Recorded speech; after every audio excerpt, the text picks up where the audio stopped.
একটা important case, erectile dysfunction. একটু আমি পেশেন্টের শুধু জিপটা দেখাবো, জিপটা দেখি।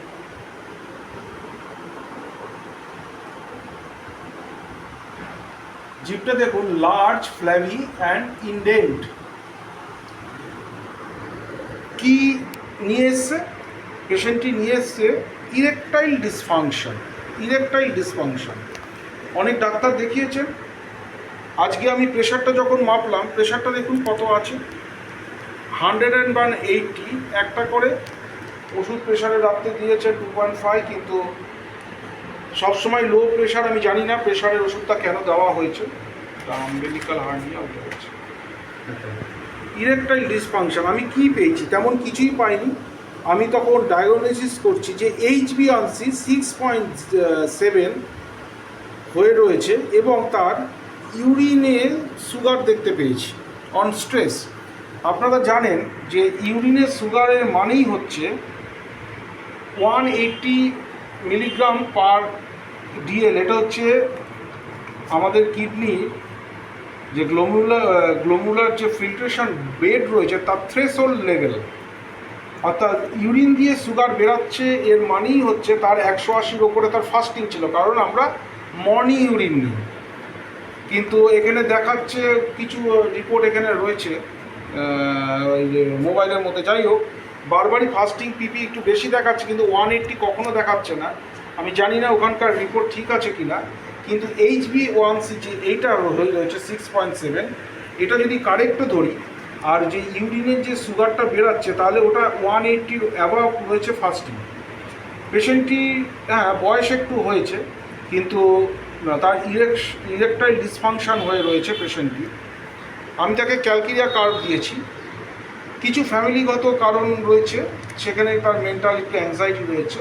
ইরেকটাইল ডিসফাংশনে কিন্তু যদি হাই সুগার থাকে তার ইরেকটাইল ডিসফাংশন হবে, যদি তার লো ব্লাড প্রেশার থাকে তাহলে ইরেকটাইল ডিসফাংশন হবে, তার যদি অ্যাংজাইটি, টেনশান এইগুলো কন্টিনিউ পারসিস্ট করে তবেও ইরেকটাইল ডিসফাংশন হয়। আরও অনেক কিছু কারণ আছে, কিন্তু আমি এর মধ্যে পেশেন্টটার মধ্যে যেগুলো পেয়েছি সেগুলো আমি উপরে calcarea carb in 50 millesimal scale of পোটেন্সিতে আমি এটা প্রেসক্রাইব করলাম। তার mild and timid, company desire, chilly patient, tendency to take cold, perspiration +++, sweet desire and হাতের চামড়া থেকে হাত থেকে এই চামড়া ওঠে। দেখুন এরকম হাতের চামড়া বারবার হচ্ছে, যেন পিল অফ লিখেছি এখানে হাতের চামড়া। ইহাত দেখি, ইহাতে তেমন নেই। আর ক্যালকিরিয়া কার্ভে কিন্তু হাতের তালু ঘামায়, ক্যালকিরিয়া কার্ভে হাতের তালু ঘামায়, এরও ঘামাচ্ছে। এখন ব্যাপারটা হচ্ছে এর ওপরে আমি ক্যালকিরিয়া কার্ভ আমি প্রেসক্রিপশান করেছি, যেমন প্রত্যেককে আমি ফার্মাসি কীভাবে তৈরি করতে হয় লিখে দিই, কীভাবে খেতে হয় লিখে দিই। 2 মাস পরে ভিজিট একটা দিয়েছি। আমি অ্যাডভাইস করেছি, ওনার সুগারের ওষুধ চলছে 2 বছর ধরে, প্রেশার ওষুধ সবে মানে স্টার্ট করেছেন 2-3 দিন। অত খাওয়ার পরে লো ব্লাড প্রেশার, উনি বললেন ডাক্তারবাবুদের কাছে গেলে আমার প্রেশার বেড়ে যায়, সেই কারণে বেড়েছে, কিন্তু ওখানে ডাক্তারবাবু দেখে সংসার প্রেশার ওষুধ শুরু করে দিয়েছে। মানে একটুখানি ওয়েট করার কোনো ব্যাপার নেই এখন। আর যা ক্লিনিক্যাল ফিচার্স আমি দেখলাম, তার হার্ট থেকে শুরু করে সবই আমি নর্মাল দেখতে পেলাম, সবই 55 কেজি ওয়েট, অ্যানিমিয়া নেই বা ইডিমা সায়ানোসিস কিছু নেই। আমি সবই যেমন আমি সব কটা ক্লিনিক্যাল চেক আপ করি, দেখতেই পাচ্ছেন যে ক্লিনিক্যাল চেক আপ সব কটা করা আছে এখানে, আর আমি কিছু পাইনি।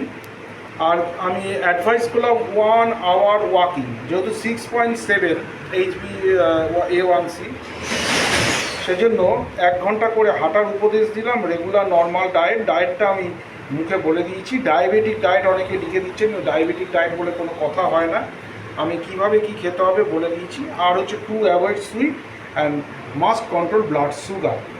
এইটা করলে আশা করছি ওনার এই প্রবলেম অনেকটাই মিটে যাবে আশা করছি। এখন দেখা যাক তারপর কি দাঁড়ায়। ওকে, ধন্যবাদ, নমস্কার।